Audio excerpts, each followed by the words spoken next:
So for us, access creates a market segment because where there's no access and you can provide access affordably and then still give clients quality service and fashionable brands, that's a market in itself in brick and mortar. And then there's a whole new segment when you look at homebound individuals that don't have access to care. So building mobile eye care units and going to their driveway, delivering vision right at their curbside, or taking handheld equipment inside the house, bedside.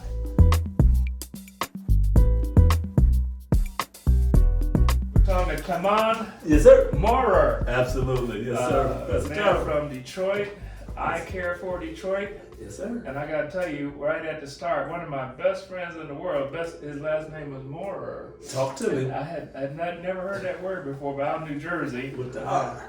had a friend out there who he was a pastor, and he had his own musical group, and I sang in his group. We traveled around the state of New Jersey. Okay. It was crazy, but that's the first time I heard the name Moorer. Add an R to it, yes, sir. Yeah. So you have Eye Care for Detroit here. Yes, sir. But tell me a little bit, just in a nutshell, about your background. Yep, I was born with congenital cataracts. They progressed over the years. So by the time I was 20, I could hardly see the board. You know how hard that is doing differential equations. Right? Now, Fortran 77, you could get away with do loop. So I struggled, man. But it was something that my parents realized could be a bigger problem later in life. But in '81, when I was 5 and went to kindergarten, the technology for cataract surgery in the early '80s wasn't what it was by the mid to late '90s, right? So less of a risk, but the cost was still a challenge. Yeah, the cost was a challenge. Cost to get the treatment. Cost to get the treatment, yes. To get the cataracts removed, it was about $3,000 an eye, about $6,000. My parents had a body shop, so going back to urban entrepreneurship and all the work you do, Professor, my parents had a collision shop on Livernois Avenue. Dad was a pump and paint man, and Mom did the administrative work to keep the business going. But whatever kind of small business health insurance plan they had, it wasn't covering cataract surgery. Not at all. Wow. Nope. So how did you get it done? Mom wrote letters, so she solicited support. I believe she reached out to Focus, Hope, and a lot of other groups. But Sinai-Grace, 6 Mile and Schaefer, not too far from our clinic today, the board approved my cataract surgery removal in 1997. So the ophthalmologist and the care I was under for years, it paid off. Wow. They took care of me in '97. Yeah. So that's a lot of what motivated what you're doing today, huh? It is. It so is. Yes. It's a driving force. It really is. So how did that, when did you come to that realization? How did you come to that realization? I came to that realization, so fast forward, being a dean and teaching, somewhere around 2018, we started looking closer at the home healthcare industry.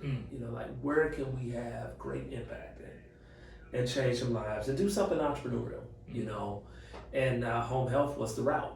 But within the realm of home health, we started to see so many changes in the industry during the pandemic. And strategically, I started to try to hone in on what could give us a competitive advantage, what could increase not only census for patients, what could make us more profitable as an organization, but how can we add greater value? What is it that the companies that are privately backed through private equity firms, what are they not going to do? That we can do and do at scale. So we wanted to hone in on a bigger issue, a bigger challenge. Looked at patients from the standpoint of what they need. Is it an app that families need to try to help them find care? And if so, is there an MVP? I mean, can a family afford to download an app? And how will you. So that didn't quite go where we wanted it to, planning wise. But vision or access to vision, we saw as a great comorbidity to what families were facing. So diabetic patients with cardiovascular issues, even patients with cognitive decline have issues with vision. And who's delivering vision or who is doing mobile optometry, mobile ophthalmology? Yeah. Yeah. Sweet spot. Yeah. So, so often Yes. people hear about people doing certain things. Yep. You're doing the home health care, Yes. you're doing the vision care now, and it's easy to gloss over Yes. how you got there, right? It is. So I want to focus back on. Let's go back. You were teaching at Kettering. Yes, sir. And before that, you were doing the adjunct professor thing. That's right. That's right. I'm assuming you must have been saving some money somewhere. Saving money, and so this is important. So when you're thinking about launching, a business or you're on this path, you have to invest and you have to bet on yourself. And the good jobs, the organizations where you get a 401 or 403 match, where you're able to make some investment, may not necessarily be for retirement per se. Mm-hmm. It may be the seeding of your own business, and that's what it was for me. Mm-hmm. I looked at it like, hey, I reached an inflection point, a serious inflection point. So teaching at Kettering and wanted to lead and wanted to do more. Took a deanship role at Madonna, dean of the business school. Then later on became dean of the College of Business at Baker, bringing all the independent campuses together under one College of Business. And you're just looking for that next level of leadership or impact.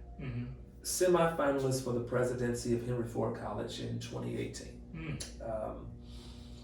And I said, let's buy them all. Let's buy Fairlane. Let's turn, like your book, Proving Ground, let's turn the mall into the proving ground for students. If you're in the auto tech, why aren't we looking at Pep Boys in the mall? If you're in the culinary, why aren't you working at Ruby Tuesday? And why aren't mall tenants providing these type of externship opportunities? I don't think the board was looking to do stuff like that then, So semi-finalists for the presidency, didn't make the cut to the next round. So I had to ask myself, I'm ready. I'm ready to lead. I'm ready to lead at scale. I'm ready to do some great work. But if the traditional organizations aren't ready for my brand or my style of leadership, do I wait until they get ready? Or do I find another vehicle or develop another vehicle to move forward with impact leadership at large scale? So that was an inflection point in 2018, not getting that gig. But then looking at it from the standpoint like, man, I'm 42. I'm already successful. How do I make sure that I can position other people to be extremely successful, like employees and my children and the next generation in the impact community? Now, also, when did you get the PhD and where did you get the PhD? 2004, Illinois School of Professional Psych. So that's now Argosy University had added the DBA program. So I got it there. So between 94 to 04 is where I would say I got my college education. The Bachelor of Science in MIS from Kettering, the double Masters from Benedictine, and then the DBA from Argosy. Okay. So that preceded all the work in the Yes. telecommunications. Yes, You were sir. a PhD when you were working there. Yeah. Well, it kind of coincided. And Yep. yeah, okay. And so the other thing that intrigues me is that you were doing this business school stuff. You were teaching and whatnot. You weren't in the healthcare industry. No. So what precipitated that? How did you make that move? So I guess the 90s term is the Venn diagrams. I started doing the Venns of what did I have a hand in? Like, okay, I'm on the board of a credit union. I guess that's economic empowerment. I'm board chair of Habitat for Humanity. That takes care of housing. I'm in the prof work, which is the higher education and training, right? I've done the automotive, starting out at GM, did the telecom, so the IT. What sector of my journey is missing? What should be there to have the greatest impact? That brings it all together. That could bring workforce and higher ed and housing and all that together. And health was the no-brainer. It's like, without health, the others are null and void. Training and development, economic empowerment, housing stability. So then, okay, and then I thought, well, maybe it'll be a peripheral role. Just, get on another board. Get on the board of HMO, and then you can check the box. But I didn't want to check the box because I thought about the journey. You know, my parents, as they struggled with their health, end of life, passing, my own vision care journey. I said, this is something I'm young enough to pivot a bit, and not lose all of the other paths that led to it, but bring all of that experience to healthcare in a way that some of the folks whose primary domain of health don't have that lens. So I got into a certificate program at Cornell, business excellence for health professionals, jumped in that, and said, okay, so here's your billing, here's your patient satisfaction, here's your HIPAA compliance, you know, here's managing doctors and nurses and therapists. Okay, yeah, maybe it's time to pivot and switch gears. Okay, you know? Yeah, so you didn't just wake up one day and say, I'm going to do this without any preparation. No, that Venn diagram, and then you lay it all out and you say, I got a long time to work. Yeah. You know, what's gonna keep me going and growing? And you started with the home health care? Started with home health. As a dean, I oversaw curriculum in healthcare administration and health service admin. And we were getting students internships in hospitals and healthcare facilities. And then the home health domain was growing, and it's the fastest growing segment, but somewhat untapped. Untapped. So I started looking at how do we get in? I ended up taking an assignment. A friend of mine had a colleague who owned a home health care agency, and I got invited to come in and look at operations. Like, hey, how can we do things a little bit different? Look at my books, look at my information systems and the like. I said, hey, okay. I am in a non-compete, right? You know, I took a peek behind the curtain. Said, this is a very nice model, very nice model. And how do we build one from scratch, or how do we acquire an existing agency and add services? That was the path. Okay. Yes. So then, at some point after that, you moved into eye care. Eye care. Yep, okay. That was it. Eye care. So 2022, we started the organization Eye Care for Detroit. And the initial goal was to provide access to vision care for homebound folks. So find existing doctors that are willing to go out and contract them to go out and fill scripts for folks. Because we had patients that were falling due to poor vision, medication errors, and then there's a correlation between poor vision and anxiety and depression. Because there's folks that, you know, the walls start to close in on them as their health decreases. They lose the ability to do so many things. So reading a Bible or a Quran or a crossword puzzle, you know, let's try to preserve that for some folks. You know, absolutely. Yeah. So you started this in 2022. 2022, yes. And how did you go about, making that jump? Kept the existing home health care, and then started feeding this eye care model. I had clinicians on the home health care side that served a lot of areas, but a lot of them told me, Professor Tarver, that they did not want to go to Detroit. Said, I don't want to do Detroit. I can do Romulus. I can go here, there, the other. Some of them cited a safety concern to an extent, right? But they feel safe when they go to the Tigers game, you know, or to the Lions game. So, maybe it's a little something different, you know, in terms of not wanting to serve the underserved. Well, it is different going to the stadium and going out into the neighborhood. A little bit. In all fairness. In all fairness, right? But there tends to be, from what I see, there tends to be a certain code, not street code per se, but there's a certain respect and appreciation that the community has for caregivers.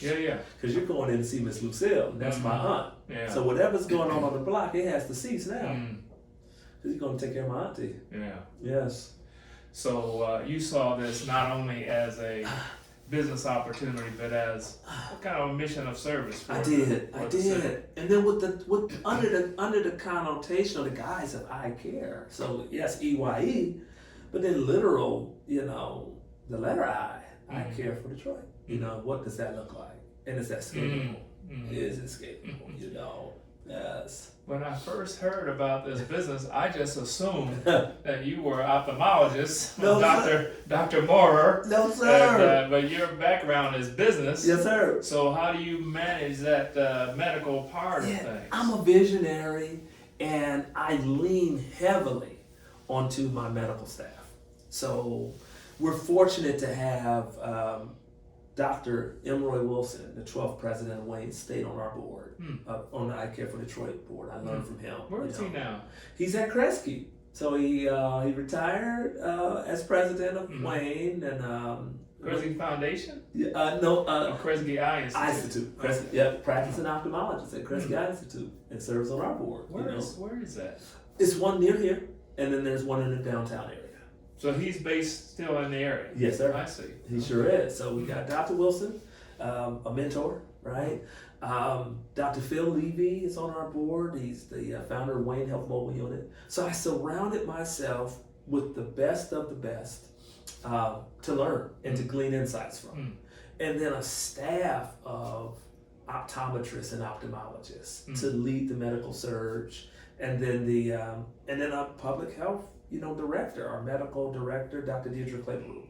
So I think it's important to build, once you have the strategy and the structure, staff with the best that you can possibly get and lean into that, where they look to me to chart the path forward as the visionary of the organization, but I look to them for their medical acumen, their love for the people, and then their choice to serve an organization like ours versus other organizations.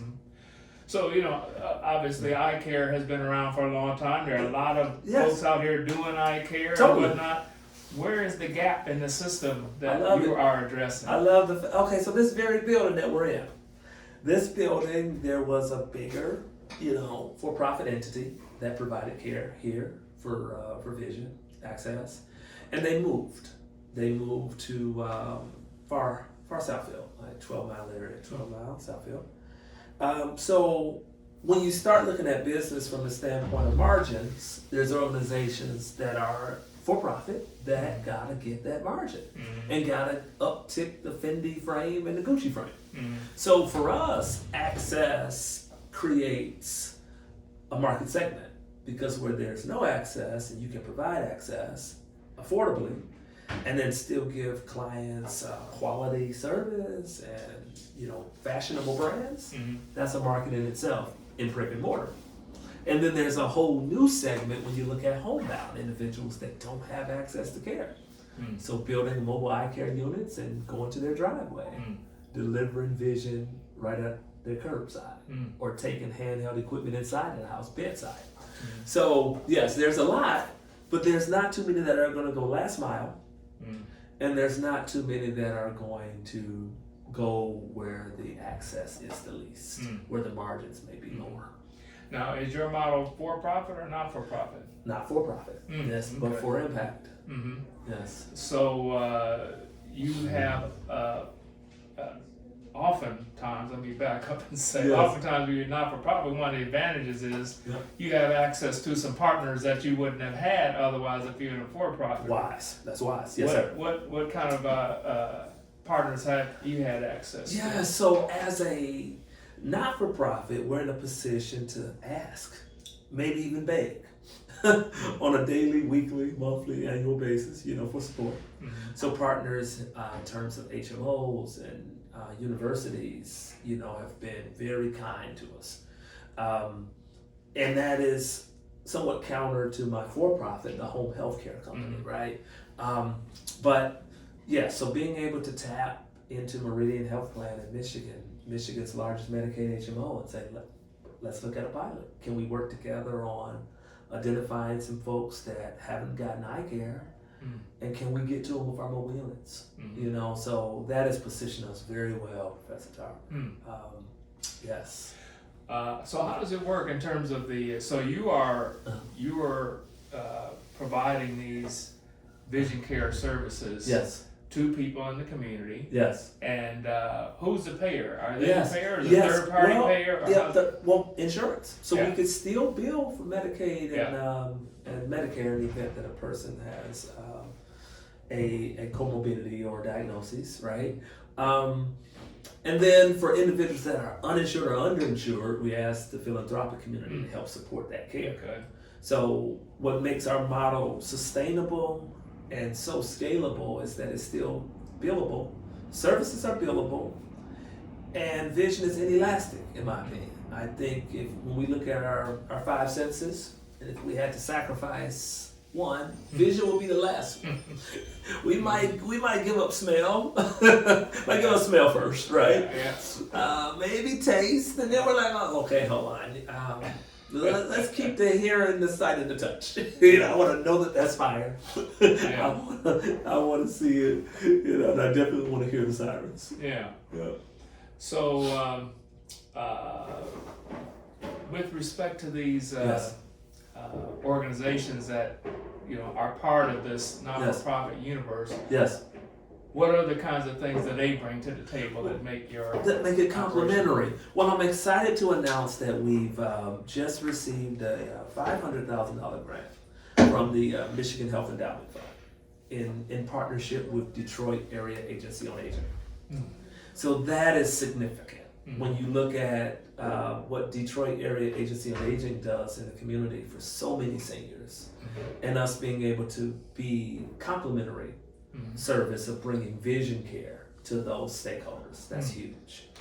When you look at the Ferris State University's Michigan College of Optometry, for example, or Kresge, or even U of M, we're able to bring in students, so 4th year medical students to work in our units or work in our clinic for rotations. That's huge. Yeah. Because that increases the bandwidth in a way that is difficult for other organizations to do. Do you have access to other professionals who are maybe working in some for-profit operations who might have some specialists? So what happens there is with a motto and a theme like I Care for Detroit, it's not a bad opportunity for folks to come in and volunteer for a day and say, well, let us do a ride along, let us Habitat for Humanity, let us work on a house or accessibility within a house for some of the folks that you're serving. That creates such a wonderful opportunity.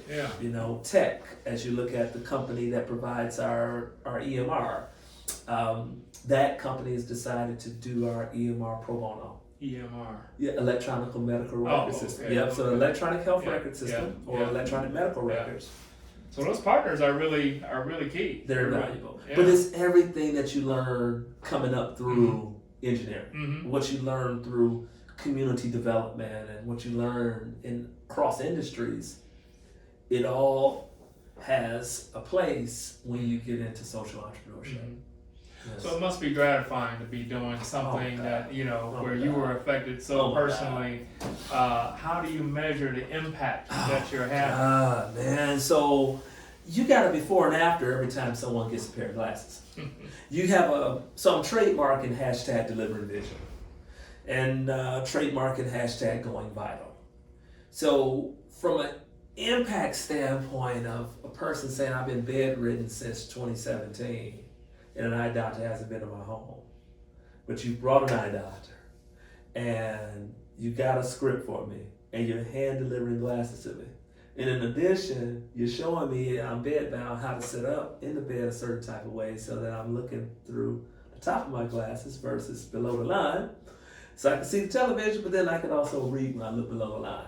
So impact is, of course, qualitative one-to-one, but quantitatively, when we start looking at the patients that weren't getting care that are now getting care, huge. And then we're accelerating and building a technological platform called Horizontal AI, and that starts with retinal imaging. So looking at retinal imaging and developing comprehensive care plans that are ophthalmic and non-ophthalmic based upon what that retinal is showing us. So if there's a threat of onset Alzheimer's, if there's some kidney issues, etc., that's detected from the eye exam, horizontally getting out referrals to providers to go in home and take care of these folks within their care plans. Yeah. So one of the things that my students often don't recognize when you talk about a not-for-profit business, they think small, they think under-resourced, this kind of thing, and they don't think in terms of the fact that a not-for-profit business still has to be sustainable. You still have to have a sustainable revenue stream, right? You do. And you still have to be able to motivate people who work for you who want to move up in their career and that kind of thing. Speak to that part. Let's speak to how it. You address that. So I would have to say, like, whenever it comes to, and you met Patrice, our office manager there, and Patrice came from one of the big box, Fortune 100s, America's Best.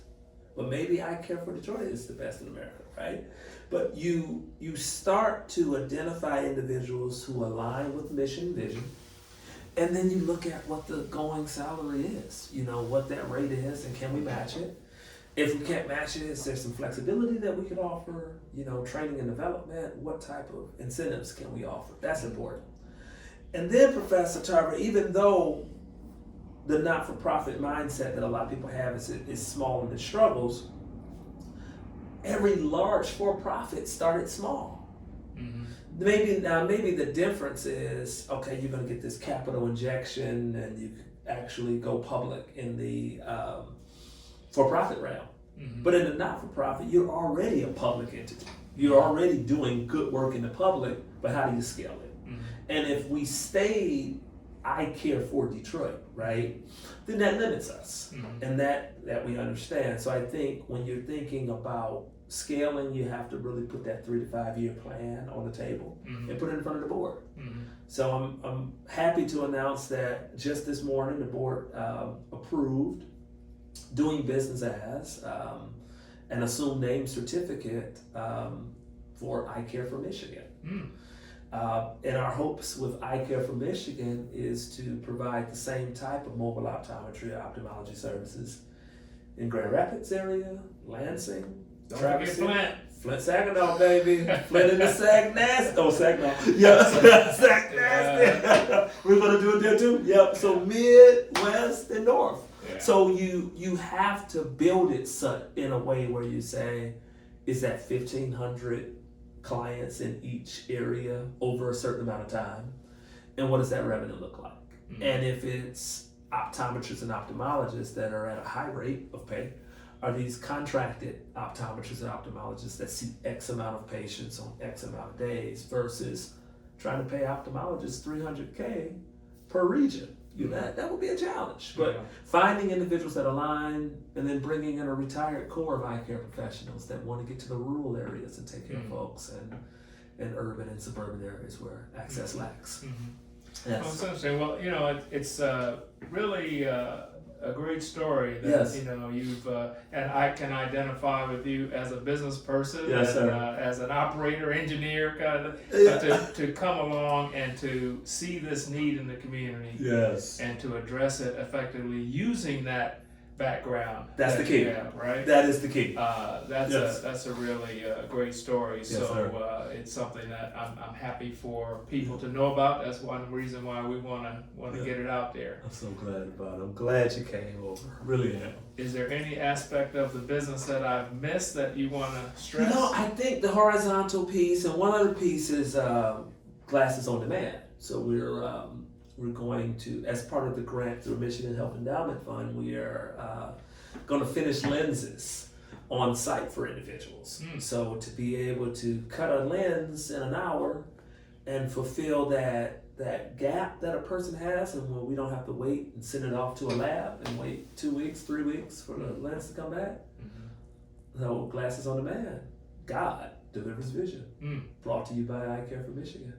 So I think as your students think about building out a business or building out a plan, nowadays, they can put a lot into chat or Copilot, and it gives them these lofty plans. In fact, sometimes too much, where they have to put in another query and say, okay, make it briefer.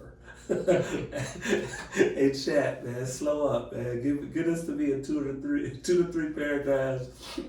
I think continuing to learn from legends and folks that are doing the work and what you do in the community, taking them to real places, taking them to Motown, taking them to Bamboo, identifying the incubators, even going into Tech Town a little bit and say, hey, what are you guys doing? Mm-hmm. Dirt Free Innovation Society. I think all of that is the rich learning. Yeah. From southeast to back west side and going up north. Yeah. All that's so important. Well, it's great to be able to see that you could identify what you want to do and make it happen. Yes. And more people, especially nowadays, need to become aware of that. Yes, sir. And I think the trend is going to be that more independent operators with corporations shedding people in the near term. That's So I would encourage the students, oftentimes with the case studies that they read, and even our work is going to become a case study at some point, it's still external looking. It's still this external view of, man, what drove Jeff Bezos versus what drives me. So starting with the inside of where you are and where you're at, and identifying some colleagues within your cohort, even if it's interdisciplinary from College of Medicine at U of M and other groups to kind of start where you are and from the inside and build something that the outside world ultimately sees. Yeah. Well, speaking of that, who are you able to collaborate with now on a professional level to share and to feed yourself? What is what's your posse at this point? Yeah, see, that's a great question. Great question. Still got my boys, you still got the homies, that you grew up with, right? But I would say, through my engineering years at Ameritech, I still have some good friends that stayed in tech. I stay connected with them. Had some great profs in higher ed when I was at Benedictine that served as some mentors. Good friends in higher ed that were colleagues and are colleagues.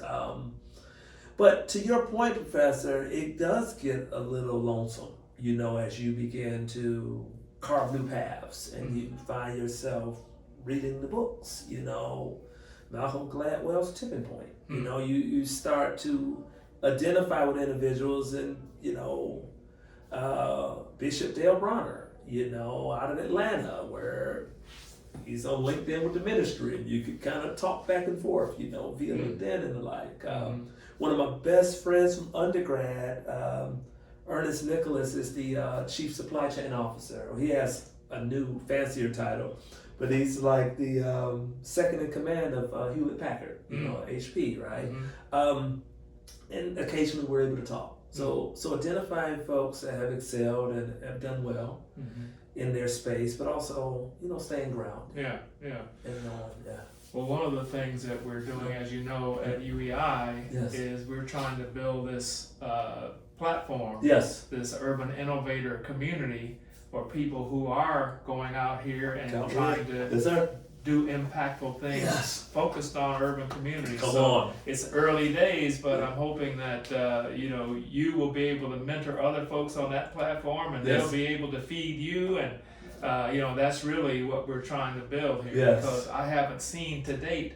Where do you go if you're interested in doing this kind of work, and if you're actually doing something, not needing to be trained or whatever? There's nothing wrong with that, but people who are out here actually doing things. Who else do you talk to? There you go. Where's your crew? Where's your community? And then I'm really proud of Johnny and Alexa Turnage. At Black Tech Saturdays. They've created a wonderful ecosystem and changing the culture. That's what that's about. It's about building this innovation and entrepreneurship culture and casting a wide net. There you go. So that you get more and more people in. That's a very important thing. That's it. And innovation and technology is a part of daily living. It's an activity of daily life.